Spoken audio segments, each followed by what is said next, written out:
Hello everyone. Last ক্লাসে আমরা হচ্ছে ফুরিয়ার সিরিজের কয়েকটা ফর্মুলাস দেখছিলাম, আর আজকে সেই ফর্মুলাস ইউজ করে আমরা তোমাদের বইয়ের চ্যাপ্টার 3 এর 6 নাম্বার এক্সাম্পল প্রবলেমটা সলভ করব। তো ওই প্রবলেমটা দেখে নিও লেকচারে কি আছে। আমি বলতেছি যে ওখানে বলা ছিল যে একটা ফুল ওয়েভ রেকটিফায়ার আছে। ফুল ওয়েভ রেকটিফায়ারের হচ্ছে আউটপুটে রেজিস্ট্যান্সের জায়গায় এটা হাইলি ইন্ডাকটিভ লোড লাগানো আছে, যার কারণে আউটপুট কারেন্টটা কনস্ট্যান্ট আছে। এরকম হচ্ছে আউটপুট কারেন্ট। আর আউটপুট কারেন্ট যদি এরকম হয় তাহলে ইনপুট কারেন্টের ওয়েভশেপটা হবে এরকম স্কোয়ার ওয়েভ, কারণ ইনপুট কারেন্ট এক সময় একদিকে কন্ডাক্ট করবে, আরেক সময় হচ্ছে আরেক হাফে অন্যদিকে কন্ডাক্ট করবে। সো এই যে ইনপুট কারেন্টটা আছে এটা সাইনুসয়েড না, সো এটার আমাদের ইনপুট পাওয়ার ফ্যাক্টর 1 হবে না। এখন ইনপুট পাওয়ার ফ্যাক্টর কত হবে সেটা বের করতে হবে। তো সেটা বের করার জন্য আমরা একটা ফর্মুলা দেখছি। এই ফর্মুলাটা power factor is equal to RMS of fundamental divided by RMS of the whole current times displacement factor cos phi। Phi হচ্ছে কারেন্ট আর ভোল্টেজের মধ্যকার অ্যাঙ্গেল। তো এই জায়গায় কোনো রকম ফেজ শিফট নাই। এই সিগন্যাল আর আমাদের যে মেইন সিগন্যাল তাদের মধ্যে কোনো ফেজ শিফট নাই। তো আমাদের cos phi এর ভ্যালু 1 হবে, phi 0 ডিগ্রি হবে। এখন আমাদের লাগবে IS1 এর ভ্যালু। তো IS1 বের করার জন্য আমরা কালকে দেখছি যে IS1 এখানে একটা অড সিগন্যালের জন্য আমরা এই ফর্মুলা ইউজ করব। IS of t হচ্ছে summation of n equal to 1 থেকে infinity bn sin n omega t।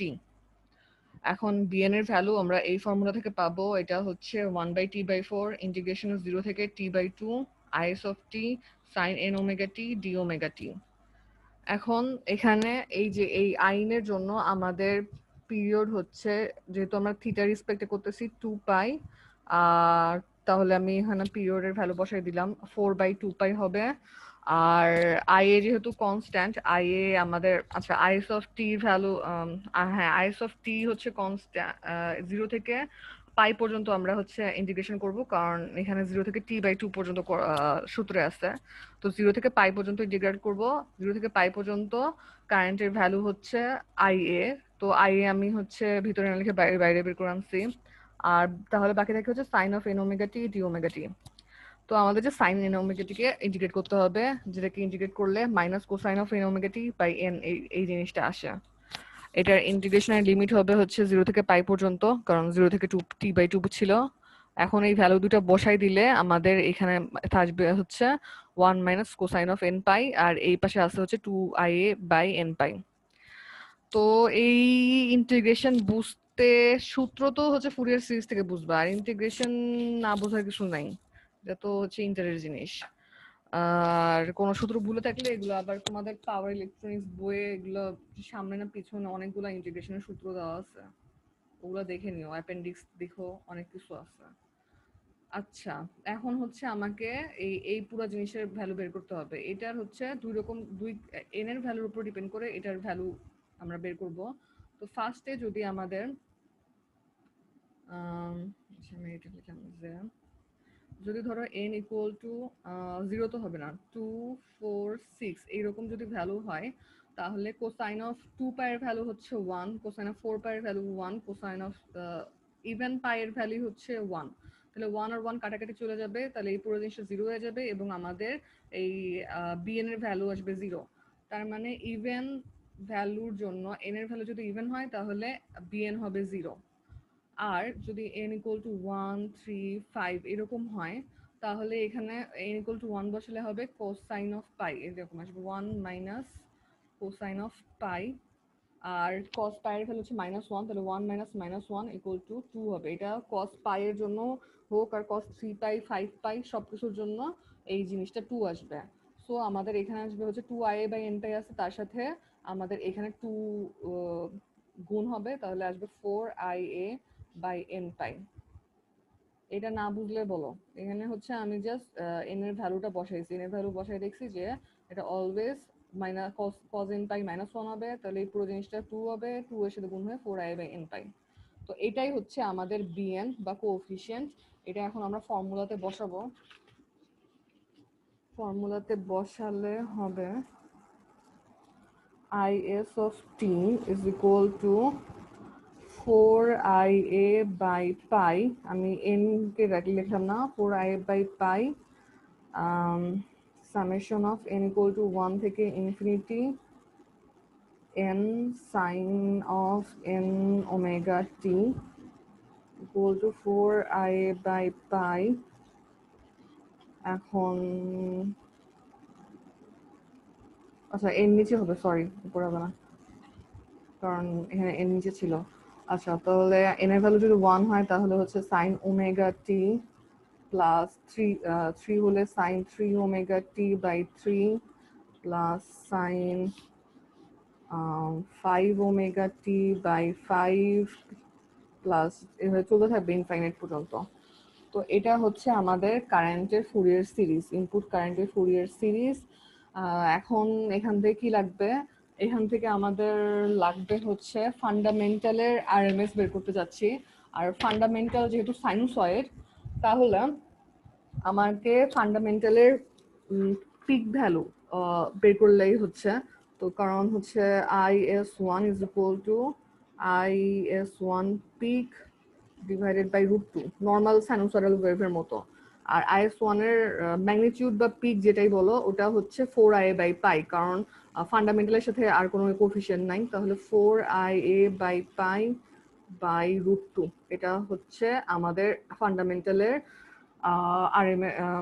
RMS value. আচ্ছা এটা গেল ফান্ডামেন্টাল আরএমএস ভ্যালু। এখন আরেকটা জিনিস আমাদের লাগবে হচ্ছে IS, এটা হচ্ছে আমাদের মেইন কারেন্টের আরএমএস ভ্যালু। এখন এটা একটা স্কোয়ার ওয়েভ, স্কোয়ার ওয়েভের আরএমএস ভ্যালু সবসময় স্কোয়ার ওয়েভের যে ম্যাগনিটিউড আছে তার সমান হয়। এটা তোমরা করে দেখো, কারণ এটাকে যদি হচ্ছে সবকিছুকে যদি স্কোয়ার করো তাহলে IS স্কোয়ার হয়ে যাবে, IS স্কোয়ারকে ইন্টিগ্রেট করে তারপর হচ্ছে √ওভার করলে শেষ পর্যন্ত তোমাদের IA ফিরে আসবে। তো IS এর ভ্যালু হবে IA। এখন আমরা যদি পাওয়ার ফ্যাক্টর বের করি তাহলে এটা হবে হচ্ছে, পাওয়ার ফ্যাক্টর যদি বের করি তাহলে হবে হচ্ছে এটা ডিভাইডেড বাই এটা টাইমস কোসাইন অফ ফাই, তাহলে 4IA by pi √2IA times cosine of phi, যেখানে ফাই ইকুয়াল টু 0 ডিগ্রি, তাহলে এটা আসবে হচ্ছে 4 বাই পাই √2, এটা সমান সমান হচ্ছে 0.9 মতো কিছু একটা হয়। এবং এটা অবশ্যই ল্যাগিং পাওয়ার ফ্যাক্টর, কারণ পাওয়ার ফ্যাক্টর পজিটিভ আসলে ল্যাগ আর নেগেটিভ আসলে হচ্ছে লিড।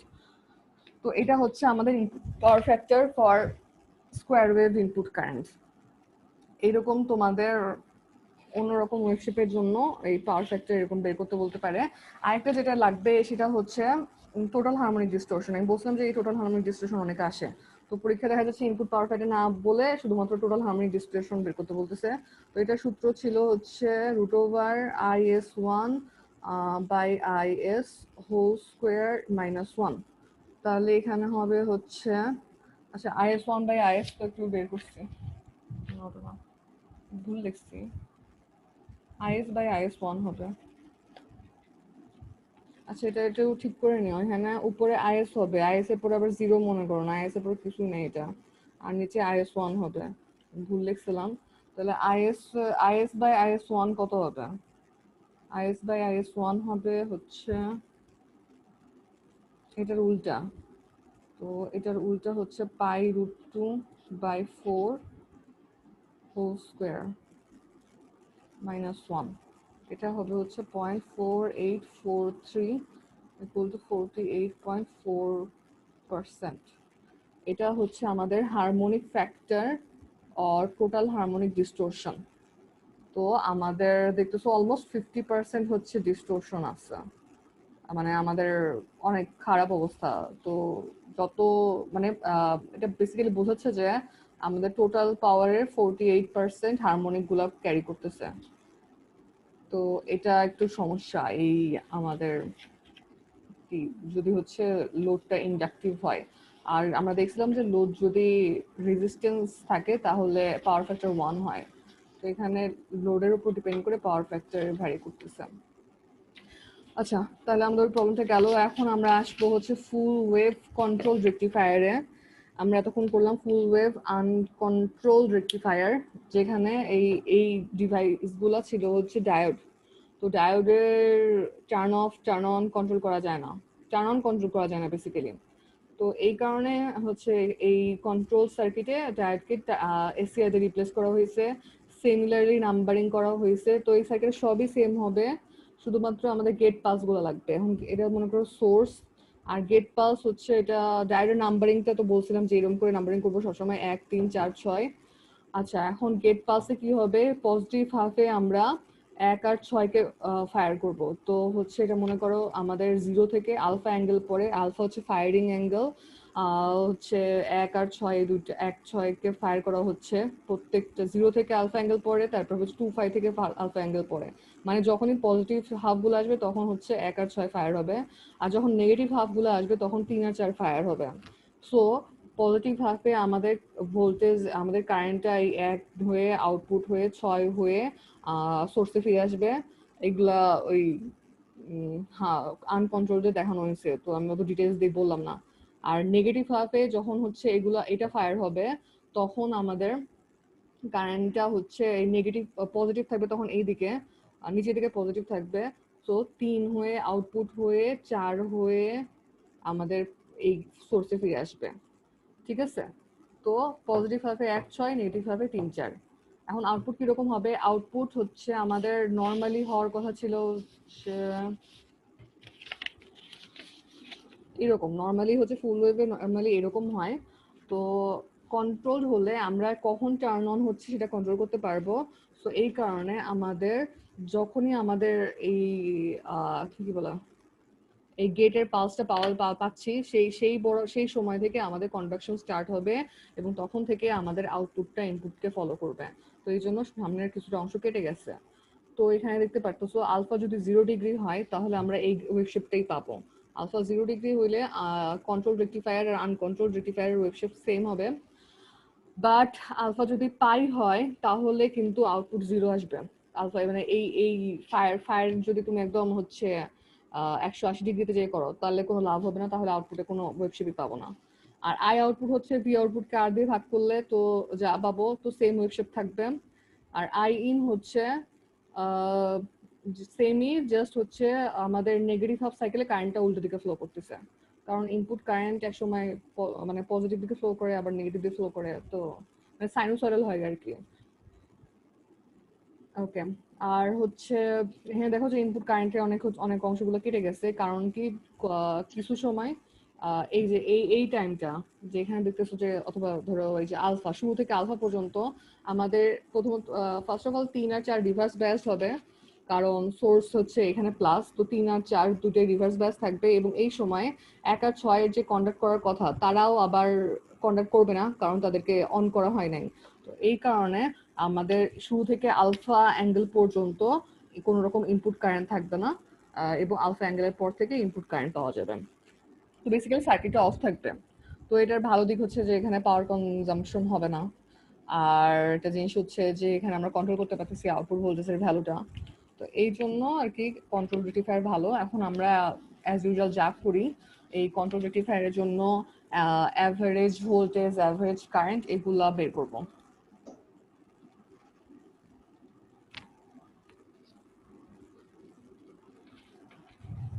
আচ্ছা,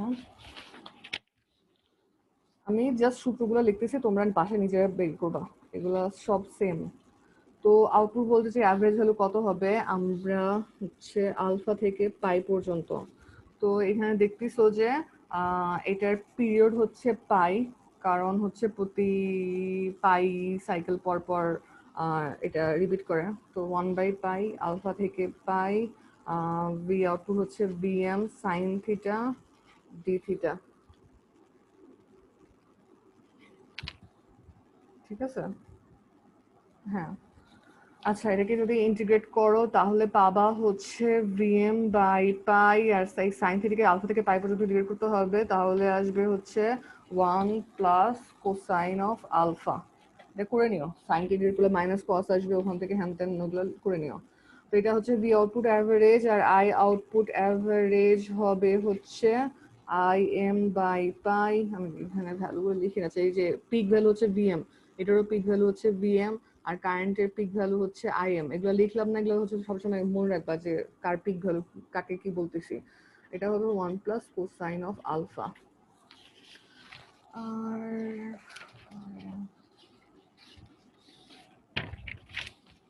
আচ্ছা, তাহলে হচ্ছে অ্যাভারেজ গেল, এখন হচ্ছে আরএমএস বের করতে হবে। তাহলে V output RMS square is equal to 1 by pi integration 0 থেকে 0 না আলফা থেকে পাই। তো চেঞ্জ জাস্ট হচ্ছে আনকন্ট্রোল যে 0 থেকে পাই ছিল, এখন জাস্ট আমরা আলফা থেকে পাই করব। এটা ছাড়া আর কোনো কিছু চেঞ্জ নাই, সব সেম। তারপরে VM square sine square theta d theta, এটা সমান সমান আসবে হচ্ছে, এটা ইন্টিগ্রেশন করে নিবা নিজেরা। ইন্টিগ্রেশন করলে অ্যান্সার আসবে V output RMS is equal to VM by root 2 times root over pi minus alpha plus sine twice alpha by 2 divided by pi. Okay, R I output RMS আসবে হচ্ছে V output RMS divided by R. তো basically এখানে VM এর জায়গায় IM বসাই দিবা, তাহলে যা আসে তাই সেটাই আসবে। আর এটা যদি কিভাবে ইন্টিগ্রেট করা লাগে না জানো, তাহলে হাফ ওয়েভ এটা চেক করবা। হাফ ওয়েভে এখানে জাস্ট 2 পাই আছে, তাছাড়া সব সেম, ইন্টিগ্রেশনের প্রসেস সেম। তারপরে আমাদের হচ্ছে লাগবে input power factor. Input power factor আমরা জানি হচ্ছে average P in divided by apparent পাওয়ার।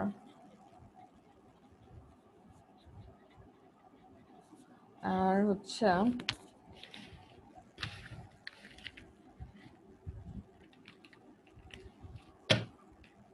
এখন পি ইন অ্যাভারেজ কত হবে? পি ইন অ্যাভারেজ হচ্ছে 1 বাই পাই ইন্টিগ্রেশন বলতে ইন্টিগ্রাল আলফা থেকে pi V M sine theta I M sine theta d theta, এটা সমান সমান হবে হচ্ছে V M I M by twice pi, তারপরে হচ্ছে pi minus alpha plus sine twice alpha by 2। এটাকে ওই যে ভিএমআইএম বের করে আনবা, তারপরে সাইন স্কোয়ার থিটাকে ইন্টিগ্রেট করে যা হয় সেটা এখানে, সেটা করে এখানে আলফা আর পাই ভ্যালু বসাই দিবা। আচ্ছা, তাহলে হচ্ছে আমরা এই ভ্যালুগুলো যদি এখানে বসাই তাহলে কি হবে?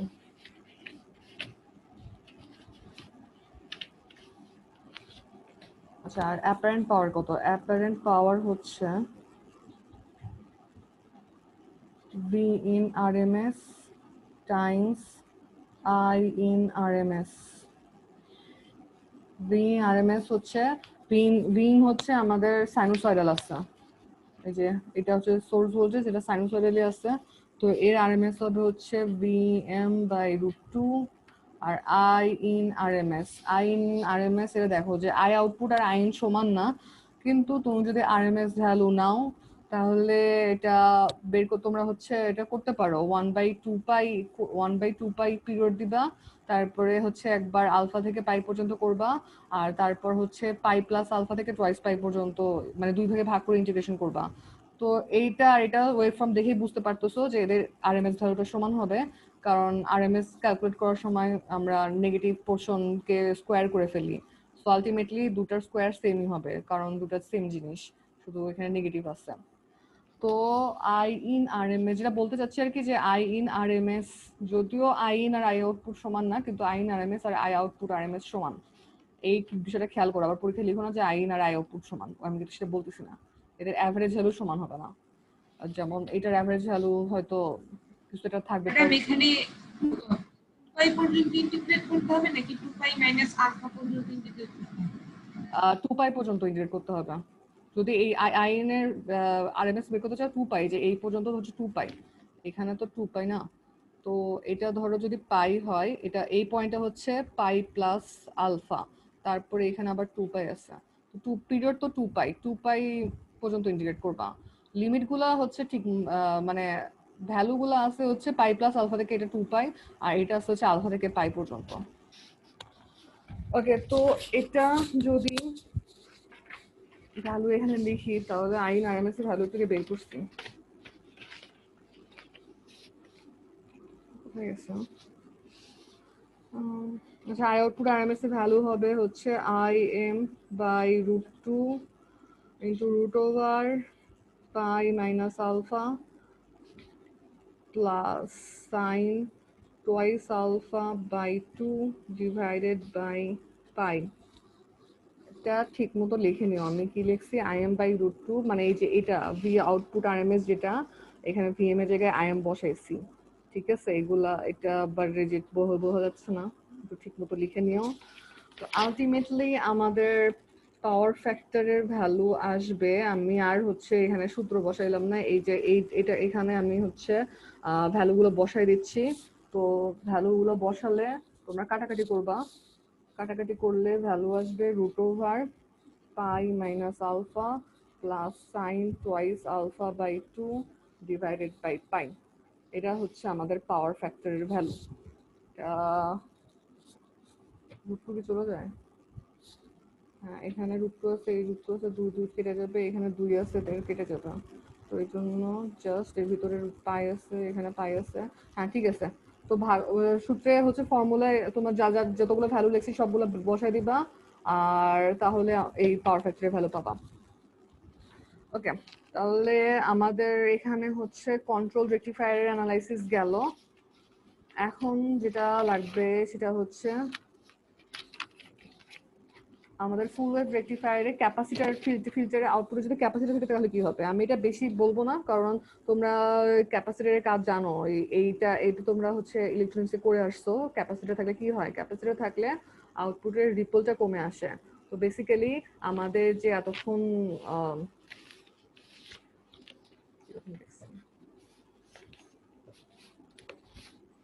হ্যাঁ, এতক্ষণ যে আমাদের যে আউটপুটটা এইরকম ছিল, সেটা আমাদের স্মুথ হয়ে এরকম হয়ে আসবে। যত বড় ক্যাপাসিটর তত রিপল কম হবে, এবং খুব বড় ক্যাপাসিটর হলে আউটপুট ভোল্টেজটা একদম হচ্ছে কনস্ট্যান্ট হয়ে যাবে। তো সেটা এখানে হচ্ছে না, কারণ ক্যাপাসিটর একটা ফাইনাইট ভ্যালু আছে। তো এখানে কি হচ্ছে খেয়াল করো, আমাদের এই যে ক্যাপাসিটরের ভ্যালুটা একসময় বাড়তেছে আর একসময় কমতেছে। তো ক্যাপাসিটরের ভ্যালু বেড়ে পিক ভ্যালু যখনই আমাদের মনে করো হচ্ছে আমরা পিক ভ্যালু থেকে স্টার্ট করতেছি, যে ক্যাপাসিটরে আমাদের সোর্স ভোল্টেজের সমান চার্জ বা ভোল্টেজ জমা আছে। তো এই অবস্থায় আমাদের ক্যাপাসিটরটা ডিসচার্জ করা শুরু করবে, আর আমাদের রেজিস্ট্যান্সের মধ্যে দিয়ে ডিসচার্জ করবে। ডিসচার্জ করতে করতে যখন ক্যাপাসিটরের ভ্যালুটা আমাদের সোর্স ভোল্টেজের এটাকে হচ্ছে এটার সাথে কম্পেয়ার করো, আমি এখানে করে টেস্ট দিয়ে দিলাম। তো এই অবস্থায় আমাদের যখন এই পয়েন্টে পৌঁছাবে, তখন হচ্ছে ক্যাপাসিটরের ভ্যালুটা সোর্স ভোল্টেজের চেয়ে কমে গেছে। তো এই অবস্থায় আমাদের সোর্স থেকে চার্জ হওয়া শুরু করবে। তো এই যে এই পর্যন্ত আবার পিক ভ্যালুতে পৌঁছা পর্যন্ত চার্জ করবে। পিক ভ্যালুতে পৌঁছে গেলে ভোল্টেজটা, তারপর আবার সে হচ্ছে ডিসচার্জ করবে। ডিসচার্জ করে সোর্সের চেয়ে কমে আসলে আবার সোর্সটাকে চার্জ করবে। তো বেসিক্যালি এভাবে চার্জ আর ডিসচার্জ হতে থাকবে। আর এই কারণে হচ্ছে চার্জিং এ কারেন্টটা ফ্লো করবে শুধুমাত্র চার্জিং এর সময়।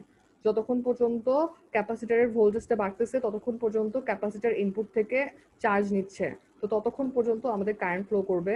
অ্যাজ এ রেজাল্ট আমাদের কারেন্টটা ফ্লো করবে হচ্ছে শুধুমাত্র চার্জিং এর সময়। তো এই জায়গায় কারেন্ট ফ্লো করবে, আবার এই জায়গায় কারেন্ট ফ্লো করবে, কারণ এখানে হচ্ছে ভোল্টেজ বাড়তেছে। আবার এই জায়গায় কারেন্ট ফ্লো করবে। এটা বুঝে গেছে? এটাতে সমস্যা থাকলে বলো। এটা তোমরা বাচ্চাকালে করছো, ইলেকট্রনিক্স 1-এ করে আসছো। সেখানে তোমরা অনেক রিপলের ভ্যালু ট্যালু অনেক কিছু বের করছো। তো এখানে জাস্ট আমি এটা দেখালাম যে ক্যাপাসিটর থাকলে কি হয়। ক্যাপাসিটর থাকলে আমাদের রিপলটা স্মুথ হয়ে যাবে। যখনই তো ক্যাপাসিটরের ভ্যালু ম্যাক্সিমাম আমাদের ম্যাগনিটিউড যত সোর্স ভোল্টেজ ভিএস সেই পর্যন্ত পৌঁছতে পারবে। সেই পর্যন্ত পৌঁছানোর পরে ক্যাপাসিটর আস্তে আস্তে ডিসচার্জ করা শুরু করবে, এবং ক্যাপাসিটর ডিসচার্জ করে যখন তার ভোল্টেজটা সোর্স ভোল্টেজের চেয়ে কমে যাবে, তখন আবার সে চার্জ করা শুরু করবে। আর যতক্ষণ চার্জ হবে ততক্ষণ আমাদের ইনপুট কারেন্টটা থাকবে। আচ্ছা, তো এই সার্কিটের হচ্ছে কিছু সমস্যা আছে। প্রথমত এখানে আমাদের যে ইনপুট কারেন্টটা সেটা হচ্ছে দেখা যাচ্ছে যে অনেকগুলো স্পাইক আছে। একটু আগে আমরা দেখছি স্কোয়ার ওয়েভের মতো ইনপুট কারেন্ট দেখছি, এখানে আবার হচ্ছে স্পাইকওয়ালা ইনপুট কারেন্ট আছে। সো এটার পাওয়ার ফ্যাক্টর আরো খারাপ। So power factor is ওয়ার্সেন্ড।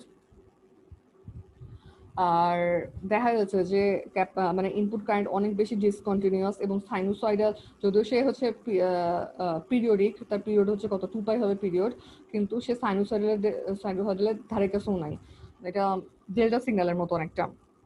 তো এই কারণে আমাদের এই পাওয়ার ফ্যাক্টর আরো বেশি খারাপ হয়ে যাবে। আর পাওয়ার ফ্যাক্টর খারাপ হওয়া মানে হচ্ছে আমাদের ইনপুট থেকে বেশি পাওয়ার ড্র করবে সেম পরিমাণ আউটপুট কারেন্টের জন্য। তো এটা একটা সমস্যা। তো অনেক সময় হচ্ছে সুইচ ইউজ করা হয় আউটপুটে। এগুলা এমনি মানে পরীক্ষা যদি আসে যে হচ্ছে ক্যাপাসিটর ইউজ করার এর ডিসঅ্যাডভান্টেজ কি, তাহলে এগুলা লিখবা। তো switch can be used for filtering. তো ক্যাপাসিটর ইউজ করার উদ্দেশ্য তো ছিল হচ্ছে আমাদের আউটপুট ভোল্টেজকে ফিল্টার করা। তো ফিল্টার করার জন্য অনেক সময় সুইচ ইউজ করা হয়। তো এটা কিভাবে ইউজ করা হয় ওটা আমাদের সিলেবাসের বাইরে লাগবে না। আর হচ্ছে অনেক সময় use of inductor.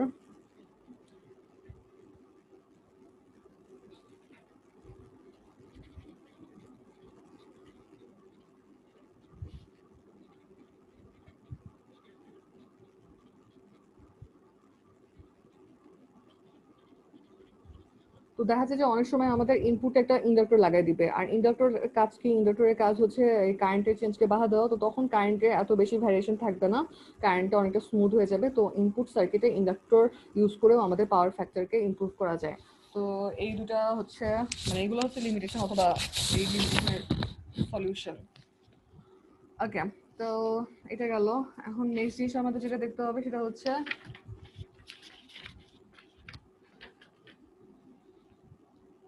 effect of RL load। So এতক্ষণ আমরা যতগুলো সার্কিট দেখি সবগুলোতে আমাদের, না সবগুলোতে না, ইয়াতে কোন কোন জায়গায় ছিল, আচ্ছা এই যে এই সার্কিটে হচ্ছে সবগুলোতে, হ্যাঁ সব, না এখানে তো হাইলি ইন্ডাকটিভ লোড ছিল কিন্তু আমরা ইয়া করি নাই, এখানে হচ্ছে সমস্যা হয় নাই।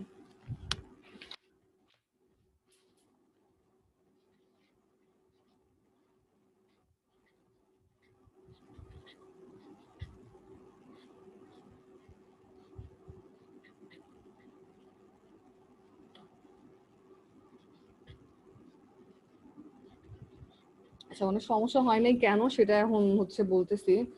1 6 3 4। তো এই সার্কিটে আমাদের, আমরা জানি যে হাফ ওয়েভ রেকটিফায়ারে দেখছিলাম যে যখন ইন্ডাকটিভ লোড থাকে তখন আমাদের আউটপুট হওয়ার কথা ছিল হচ্ছে এইরকম এরকম আউটপুট হওয়ার কথা ছিল, কিন্তু ইন্ডাকটিভ লোডের কারণে আমাদের আউটপুটটার একটা নেগেটিভ পোর্শন চলে আসছিল। ঠিক আছে, এটা যদি মনে না থাকে তাহলে এটা খেয়াল করবা। এটা ছিল হচ্ছে output VS for half wave. Half ওয়েভে যদি ইন্ডাক্টর আউটপুটে থাকে তাহলে এরকম নেগেটিভ পোর্শন চলে আসে। তো এটা সলভ করার জন্য আমরা ফ্রি হুইল ডায়োড ইন্ট্রোডিউস করছি। ঠিক আছে, এখন কথা হচ্ছে যে এই ফ্রি হুইল ডায়োডটা কি আমাদের এখানে লাগবে কিনা, ইফেক্ট অফ আরএল ইয়া ফুল ওয়েভ আনকন্ট্রোলডে যদি আমাদের আউটপুটে ইন্ডাক্টর থাকে তাহলে ফ্রি হুইল ডায়োড লাগবে কিনা। তো কথা হচ্ছে যে লাগবে না। কারণ কি, ধরো আমাদের 1 আর 6 কন্ডাক্ট করতেছে, তাহলে আমাদের সার্কিটটা এরকম হবে এবং আউটপুটে এখানে ইয়া আছে এবং আউটপুটের অ্যাক্রসে এটা রিভার্স বায়াসে থাকবে, আর হচ্ছে 4 নাম্বারটা রিভার্স বায়াসে থাকবে। তো দেখো যে এটা হচ্ছে 3 আর এটা হচ্ছে 4। এই 3 আর 4, 3 হচ্ছে 3-এর এক প্রান্ত আউটপুটের পজিটিভের সাথে, আর এক প্রান্ত এই হচ্ছে আমাদের আউটপুটের নেগেটিভের সাথে। 4-এর এক প্রান্ত এই সোর্সের পজিটিভ মানে আউটপুটের পজিটিভের সাথে, আর এক প্রান্ত হচ্ছে নেগেটিভের সাথে। তো বেসিক্যালি 3 আর 4 এই দুটাই আমাদের এই যে লোড আছে তার অ্যাক্রসে রিভার্স বায়াসে আছে। এবং তোমরা খেয়াল করো যে আমরা হাফ ওয়েভ রেকটিফায়ার যে ফ্রি হুইল ডায়োডটা ইউজ করছিলাম সেটা এরকম লোডের অ্যাক্রসে রিভার্স বায়াসে কানেক্ট করা হয়েছিল। কেন কারেন্ট করা হয়েছিল?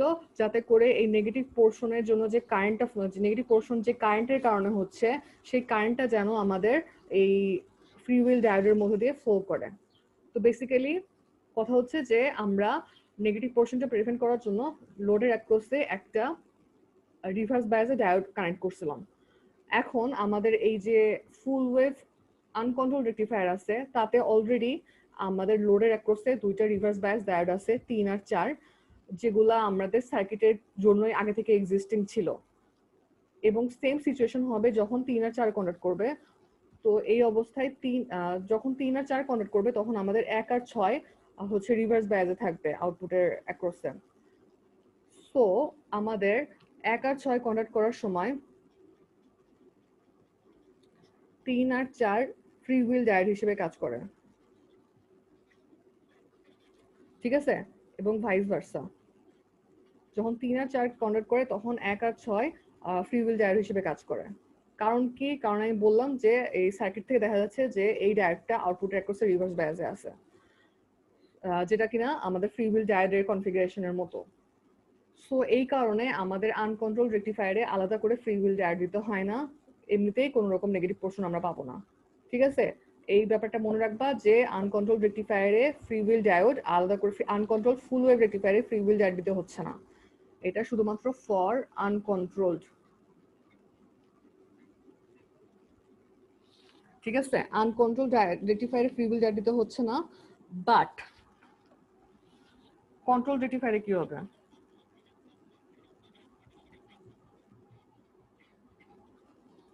এখন দেখো আমাদের এই এই সার্কিটটাকে মনে করো যে তো এটা তো বুঝলা যে আনকন্ট্রোল রেকটিফায়ারে আমাদের যে দুটো ডায়োড যারা রিভার্স বায়াসে থাকে তারা ফ্রি হুইল ডায়োড হিসেবে কাজ করে, সো এক্সট্রা করে ফ্রি হুইল ডায়োড লাগাতে হচ্ছে না।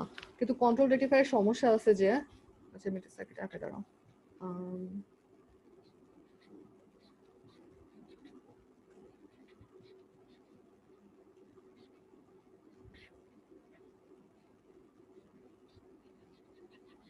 আচ্ছা, এটা আমাদের কন্ট্রোল রেকটিফায়ার। তো মনে করো 1 আর 6 কন্ডাক্ট করতেছে, তো আগের মতোই সিচুয়েশন, আমাদের হচ্ছে এইখান দিয়ে আউটপুটটা এইভাবে ফ্লো আসবে, এখানে 6 এইভাবে এসে সোর্সে যাবে। ওকে, এখানে 1 নাম্বার আছে, এখানে 6 নাম্বার আছে, এই দুজনেরই হচ্ছে শর্ট। আমাদের হচ্ছে ফায়ারিং অ্যাঙ্গেলটা করে দেবো, ঠিক আছে? আমরা মনে করো হচ্ছে এই অবস্থায় আছি, এটা হচ্ছে আমাদের full wave control rectifier. Full wave control রেকটিফায়ারে আমাদের 1 আর 6 কে ফায়ার করা হয়েছে, 1 আর 6 কে ফায়ার করা হলে আউটপুটটা হচ্ছে এরকম হবে, ওকে? তো 1 আর 6 কে ফায়ার করা মানে সার্কিটটা আমাদের এরকম আছে। তো এই অবস্থায় দেখো, এই অবস্থায় আমাদের 3 আর 4 কে কিন্তু ফায়ার করা হয় নাই, ঠিক আছে? 3 আর 4 কে যদি ফায়ার করা না হয়, তাহলে কিন্তু আমাদের ইন্ডাক্টরের যে কারেন্টটা, এদের ফ্রি হুইল ডায়োডের কাজ কি? ফ্রি হুইল ডায়োডের কাজ হচ্ছে আমাদের ইন্ডাক্টরের কারেন্টটা এইভাবে ফ্লো করার চেষ্টা করতো, সেটা যাতে না হয়ে এই উল্টো এই ফ্রি হুইল ডায়োডের মধ্যে ফ্লো করে। তাহলে কি হবে? আমাদের আউটপুটে এখানে শর্ট হয়ে যাবে, এখানে 0 ভোল্টেজ আসবে এবং আউটপুটে কোনো নেগেটিভ পোর্শন থাকবে না। ফ্রি হুইল ডায়োডের কাজটা আবার ভালো করে দেখে নিও যদি ভুলে যাও। তো কথা হচ্ছে যে যখনই আমাদের আউটপুটে নেগেটিভ পোর্শন আসার চেষ্টা করবে, মানে এরকম হওয়ার চেষ্টা করবে, তখনই আমাদের এই ফ্রি হুইল ডায়োডকে অন হতে হবে, ঠিক আছে? বাট দ্য প্রবলেম ইজ এই সার্কিটে 3 আর 4 অন হতে পারবে, তারা রিভার্স বায়াসে আছে, ঠিক কথা, ঠিক কথা। কিন্তু ডায়োড যেরকম হচ্ছে যখনই ইন্ডাক্টর চেষ্টা করে তখনই কারেন্ট তার মধ্যে ফ্লো করাতে পারে, কিন্তু আমাদের এই এসসিআর এর মধ্যে দিয়ে এই কারেন্টটা ফ্লো হতে পারবে না, এই কারেন্টটা কোনোভাবে ফ্লো হতে পারবে না যতক্ষণ না আমি 3 কে ফায়ার করতেছি। তো বেসিক্যালি এর থেকেও কোনো লাভ হচ্ছে না, কারণ যতক্ষণ পর্যন্ত তাকে ফায়ার করা না হবে ততক্ষণ পর্যন্ত সে কোন রকম কারেন্ট কন্ডাক্ট করতে পারবে না। সো বেসিক্যালি আমাদের এই 3 নাম্বার এবং সিমিলারলি আমাদের 4 নাম্বার কোথায় থাকে? 4 নাম্বার কানেক্টেড আছে, 4 নাম্বার থাকবে হচ্ছে এই জায়গায়। এই 3 আর 4 এরা থাকলেও, এরা রিভার্স বায়াসে থাকলেও নর্মাল ডায়োডের মতো আমাদের ফ্রি হুইল কারেন্ট যেটা কন্ডাক্ট করার কথা সেটা কন্ডাক্ট করতে পারতেছে না।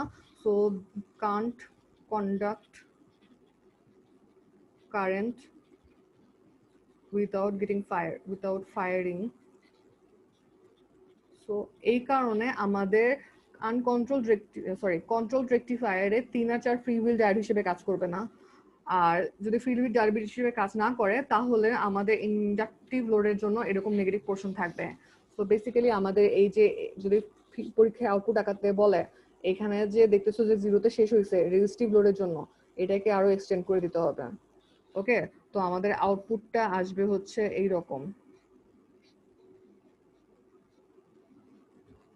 এটা হচ্ছে V output for RL load. এটা বোঝা গেছে? এখানে আমি যেটা বলার চেষ্টা করলাম সেটা হচ্ছে আনকন্ট্রোল রেকটিফায়ারে ডায়োড ছিল। ডায়োডদের ফায়ার করতে হয় না, ডায়োডরা যখনই ভোল্টেজ পায় তখনই কন্ডাকশন শুরু করে। তো এই কারণে ওই ডায়োডগুলা ফ্রি হুইল ডায়োডের মতো কাজ করতে পারে, কিন্তু এই সার্কিটে আছে হচ্ছে থাইরিস্টার প্লাস এসিআর, আর এসিআর ইচ্ছা মতো কন্ডাক্ট করতে পারে না, তাকে ফায়ার করতে হয়। তো যেহেতু আমাদের এই অবস্থায়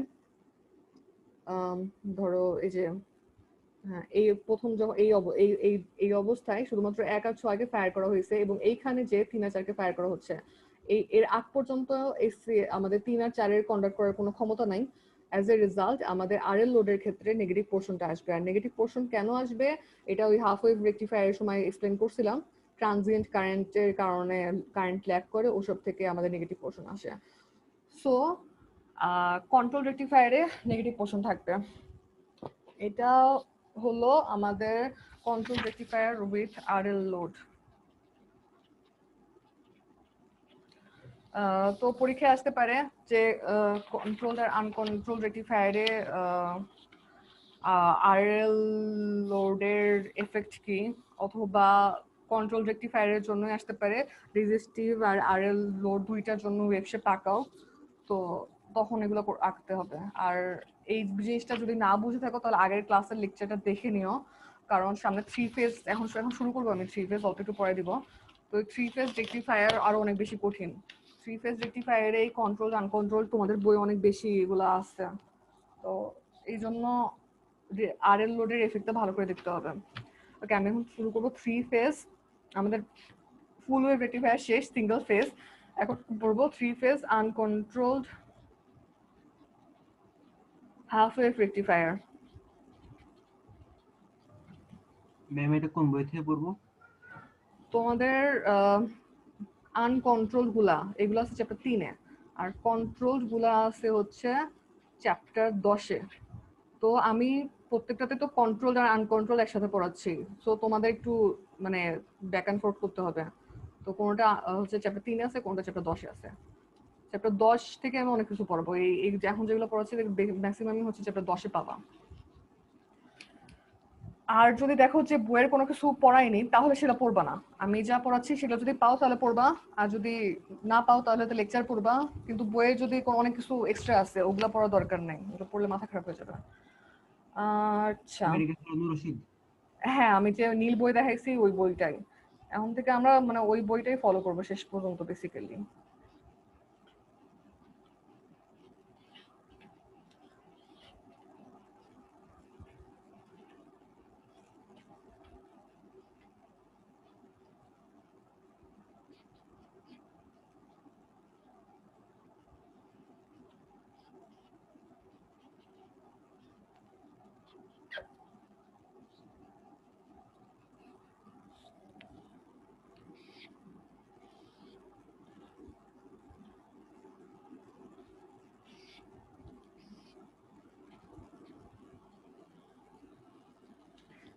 কম হয়ে গেল।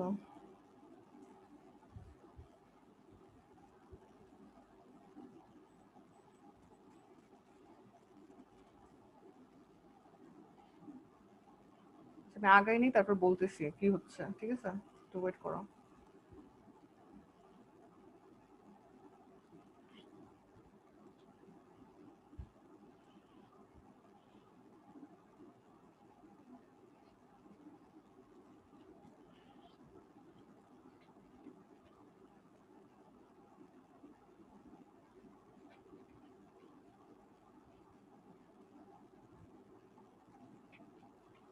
ওকে, তো এটা হচ্ছে আমরা হাফ ওয়েভ রেকটিফায়ারের সার্কিট। Half wave 3 phase. এখন আমি 3 ফেজ না বলতে ভুলে গেলে বুঝে নিও যে এখন 3 ফেজ আছে, কারণ তিনটা এখানে দেখতে পারতেছো যে এখানে তিনটা ভোল্টেজ সোর্স আছে, তারা সবাই নিউট্রালে কানেক্টেড আছে।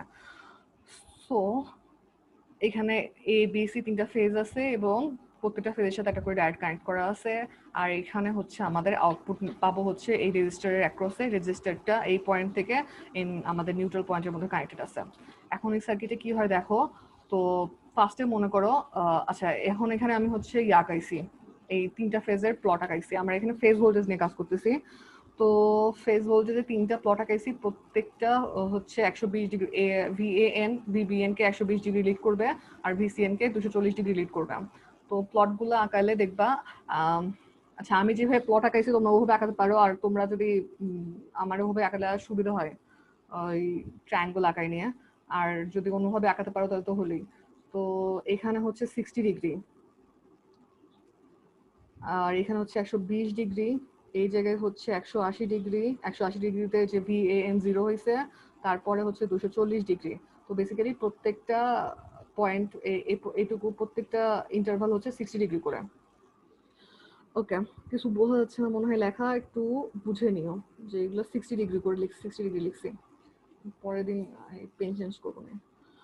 ওকে, তো এটা গেল। আমি হচ্ছে জাস্ট আমাদের তিনটা প্লট আঁকাইছি ফেজ ভোল্টেজ গুলার। এখন আমাদের আউটপুট কিরকম হবে সেটা হচ্ছে আমাদের দেখতে হবে যে আউটপুটটা কিরকম হচ্ছে। তো এই সার্কিটে খেয়াল করো, মনে করো আমাদের এই, আচ্ছা আরেকটা জিনিস হচ্ছে যে এইটুকু এখান থেকে এইটুকু যদি 60 ডিগ্রি হয়, তাহলে খেয়াল বুঝতেই পারতেছো যে এই পয়েন্টটা হচ্ছে মাঝের পয়েন্ট। তাহলে এখান থেকে এইটুকু হবে হচ্ছে 30 ডিগ্রি। আবার সিমিলারলি এইটুকু হবে হচ্ছে 30 ডিগ্রি। আমি বোঝা যাচ্ছে আমি কোন পয়েন্টগুলোর কথা বলতেছি। এই যে এইখান থেকে এখান থেকে 0 থেকে এই পর্যন্ত 30 ডিগ্রি, আবার এখান থেকে পাই পর্যন্ত 30 ডিগ্রি। এই পয়েন্টটা মানে ভিএএন যেখান থেকে শুধু ভিএন বা ম্যাক্সিমাম হওয়া শুরু করছে অন্য দুটার চেয়ে, সেই পয়েন্টটা 30 ডিগ্রি থেকে শুরু হয়েছে এবং 180 30 ডিগ্রি আগে শেষ হয়েছে। এবং 30 ডিগ্রি থেকে 180 30 ডিগ্রি আগে মানে হচ্ছে এটা হচ্ছে 30 ডিগ্রি আর এটা হচ্ছে 150 ডিগ্রি। তার মানে ভিএন কন্ডাক্ট করতেছে হচ্ছে ভিএন এই অবস্থায় আছে হচ্ছে 120 ডিগ্রি। যদি না বুঝতে পারো তাহলে আমাকে বলো। আমি আবার বলতেছি যে এই যে এইটুকু যেখান থেকে এখান থেকে এই পর্যন্ত, এটা হচ্ছে 30 ডিগ্রি থেকে শুরু হবে, 150 ডিগ্রিতে শেষ হবে। এইটুকু হচ্ছে ভিএন। তারপরে এইটুকু হচ্ছে অন্য কিছু একটা। এই জিনিসটা হচ্ছে 120 ডিগ্রি। তারপরে ভিএন থাকবে 120 ডিগ্রি, সিমিলারলি ভিসিএন থাকবে 120 ডিগ্রি। তিনটা মিলে আমাদের এইটুকু এইটুকু এবং ভিসিএন এর জন্য সবগুলো মিলে আমাদের 360 ডিগ্রি হবে। তো 120 120 120 হ্যাঁ 360 ডিগ্রি হবে। তো বেসিক্যালি আচ্ছা এখন দেখো যে কি হয়। তো মনে করো আমরা এই 30 ডিগ্রি থেকে 150 ডিগ্রির মধ্যে আছি। সো আমাদের 30 degree is less than theta is less than 150 degree. তো এই অবস্থায় আমাদের ভিএএন এর ভ্যালু ভিবিএন আর ভিসিএন এর চেয়ে বড়, মানে ভিএএন ম্যাক্স, কারণ বাকি দুটো হচ্ছে এই একটা এখানে একটা হচ্ছে এখানে। তো আমাদের সার্কিটে কি হবে, এই অবস্থায় আমাদের এই ডায়োডটা ফরওয়ার্ড বায়াস হয়ে যাবে। তো এই ডায়োড যদি ফরওয়ার্ড বায়াস হয়ে যায় তাহলে আমাদের দেখো আমি আবার আঁকাই, ভিএএন ম্যাক্স হলে এটা শর্ট সার্কিট হয়ে গেল এবং এখানে ভিএএন এর ভ্যালুটা চলে আসলো। এখানে রেজিস্ট্যান্স আছে আর হচ্ছে এখানে তো কানেক্টেড। আর এগুলোর কি হবে, এখানে একটা ভোল্টেজ সোর্স আছে, এখানে একটা ভোল্টেজ সোর্স আছে। কিন্তু দেখো যে এটা হচ্ছে রিভার্স বায়াস হয়ে যাবে। কেন? কারণ এই আমাদের যে ক্যাথোডের ভোল্টেজটা VAN that is greater than অ্যানোডের ভোল্টেজ ভিবিএন। এই পয়েন্টের ভোল্টেজ তো ভিবিএন, বুঝতেই পারতেছো এটা হচ্ছে বি পয়েন্ট। তো অ্যানোডের ভোল্টেজ ক্যাথোডের ভোল্টেজ হচ্ছে কম, তাই আমাদের এই ডায়োডটা রিভার্স বায়াস হয়ে যাবে। তো এটা ওপেন সার্কিট হয়ে যাবে। সিমিলারলি আমাদের এখানেও একটা রিভার্স বায়াস হয়ে যাবে। তো এই কারণে আমাদের এই বি আর সি এর ডায়োড দুইটা কন্ডাক্ট করবে না। যখন আমাদের 30 থেকে 150 ডিগ্রি, তখন শুধুমাত্র এর ডায়োডটা কন্ডাক্ট করবে। এটা নাম দিলাম হচ্ছে T1 T2 T3। তো 30 থেকে 150 ডিগ্রি পর্যন্ত শুধুমাত্র T1 কন্ডাক্ট করবে। এবং সিমিলারলি তুমি দেখাতে পারো,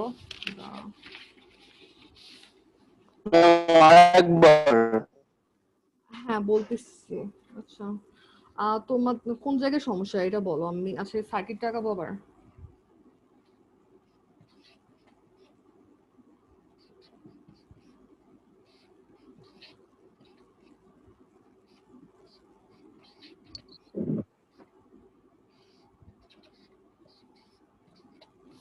আমি বলছি যে আমরা 30 থেকে 150 ডিগ্রি পর্যন্ত কনসিডার করতেছি। 30 ডিগ্রি হচ্ছে এই পয়েন্টটা, 150 ডিগ্রি হচ্ছে এই পয়েন্টটা। এই পয়েন্টটা তুমি দেখতে পাচ্ছ যে VAN যেটা, সেটা হচ্ছে আমাদের VBN হচ্ছে এটা, VBN এর চেয়ে বড় এবং VCN এর চেয়েও বড়। তার মানে VAN is greater than VBN or VCN। ঠিক আছে, এইটুকু তো বুঝতে পারলা।